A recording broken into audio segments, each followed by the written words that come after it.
ہم رفع الیدین کی حدیثیں بیان کر رہے ہوتے ہیں, یہ کہتے ہیں جی وہ اے پھر کیوں کیا جاتا ہے کہ وہ بت رکھ کے آندے سن, وہ سرکار کو پتہ نہیں, سانو نہیں پتا کیوں کیا جاتا ہے. اور بیان کرنے والے بھی ان ناسکے نے. جب سے ہم نے کہا کہ کوئی جھوٹی حدیث ہی سنا دیں, ضعیف چھوڑ دیں, جھوٹی حدیث کسی کتاب میں لکھی ہو, بغلوں میں بت رکھنے والی تو کوئی گھڑی بھی حدیث بھی نہیں ہے اور پبلک کے اندر مشہور ہے. پھر ہمیں بتانا پڑتا ہے کہ بھائی رفع الیدین تو نماز کا حسن ہے, حضور نے حکم دیا ہے جی, حکم کتنے ہے؟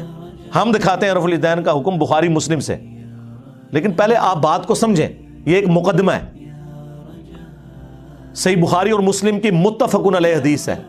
نبی علیہ السلام نے فرمایا اللہ نے مجھے جوامع کلمات کے ساتھ بھیجا ہے, میں بات مختصر کرتا ہوں اور مفہوم گہرا. بخاری مسلم دونوں میں حدیث ہے, انما الاعمال بالنیات, اعمال کا دار و مدار تو صرف نیتوں کے اوپر ہے. اب یہ ایک جملہ ہے, اس کے اوپر پوری کتاب لکھی جا سکتی ہے. یہ ہے جوامع کلمات, اس کو آپ ذہن میں رکھیں. اب آ جائیں بخاری مسلم دونوں میں حدیث ہے. مالک بن حویرث کہتے ہیں رضی اللہ تعالیٰ عنہ علیہ السلام, ہم چند نوجوان تھے, 20 دن کے لیے حضور کے پاس گئے, مہمان بن گئے.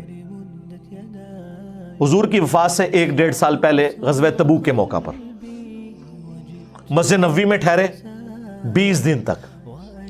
آپ کے صبح شام آبزرو کیے. جب حضور نے دیکھا نا کہ اب ہمیں گھر کی یاد ستا رہی ہے, تو اچھے ٹیچر کی یہی نشانی ہے کہ اس سے پہلے کہ کوئی اکتا جائے خود ہی اسے بھیج دیا جائے. آج تو آپ کہتے ہیں نا حضور میں آپ کے زمانے میں ہوتا تو ہر وقت آپ کو وضو کرواتا رہتا. ایسا نہیں ہوتا, دنیا میں ایسے نہیں معاملات چلتے. تو وہ کہتے ہیں ہمیں اپنے ماں باپ یاد آنا شروع ہو گئے. تو حضور نے جب یہ دیکھا نا کہ اب یہ ان کا انٹرسٹ لوز ہو رہا ہے, تو آپ نے کہا کہ سب کو اکٹھا کر کے کہا کہ اب اپنے گاؤں ایریا میں واپس چلے جاؤ. جب جانا تو جب نماز کا ٹائم ہو تو تم نے مجھے 5 وقت نماز پڑھتے ہوئے دیکھا ہے, ان اوقات میں تم نے نماز پڑھنی ہے. ایک بندہ اذان دے گا جو زیادہ قرآن جانتا ہے اور عمر میں بھی بڑا ہو, وہ تمہاری امامت کروائے. اور صلو کما رأیتمونی اصلی, اور نماز تم نے ویسے پڑھنی ہے جس طرح مجھے تم نے نماز پڑھتے ہوئے دیکھا ہے. کلیئر ہو گیا؟ یہ جملہ آپ کسی انٹرنیشنل عدالت میں بھی لے جائیں تو وہ آپ کے علماء کی جہالت کے اوپر ہنسیں گے کہ اس کے بعد رسول اللہ کو یہ کہنے کی ضرورت ہے کہ جب نماز شروع کرنا تو ہاتھ کانوں تک اٹھانا, جب رکوع میں جانا تو ہاتھ کانوں تک اٹھانا, جب رکوع سے سر اٹھانا تو ہاتھ کانوں تک اٹھانا, سبحان ربی العظیم رکوع میں پڑھنا, سبحان ربی العلی سجدے میں پڑھنا, فجر کے 2 فرض پڑھنا, زور کے, یہ سارا کچھ آپ کو کہنے کی ضرورت ہے جو لوگ 20 دن سے حضور کو دیکھ رہے ہیں. اس کے بعد صرف ایک ہماری ذمہ داری ہے کہ جس شخص کو حضور نے یہ کہا نا تم نے نماز ویسے اسٹیبلش کرنی ہے جس طرح مجھے تم نے دیکھا ہے, ہم اس شخص سے یہ بتا دیں کہ حضور کو نماز پڑھتے ہوئے اس نے کیسے دیکھا ہے. پھر کام ختم ہو گیا نا. رفع الیدین کا حکم آ جائے گا نا بیچ میں, جب آپ نے کہا تم نے نماز اس طرح پڑھنی ہے جس طرح مجھے پڑھتے ہوئے دیکھا, جوامع کلمات ہو گئے.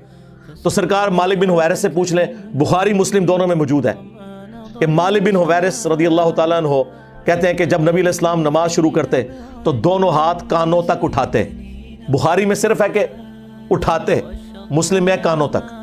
اور بخاری میں عبداللہ بن عمر کی جو حدیث ہے اس میں ہے کندھوں تک, ہتھیلیاں کندھوں کی سیدھ میں, انگلیاں کانوں کی سیدھ میں, یا یوں بھی اٹھا سکتے ہیں, کانوں تک اٹھاتے.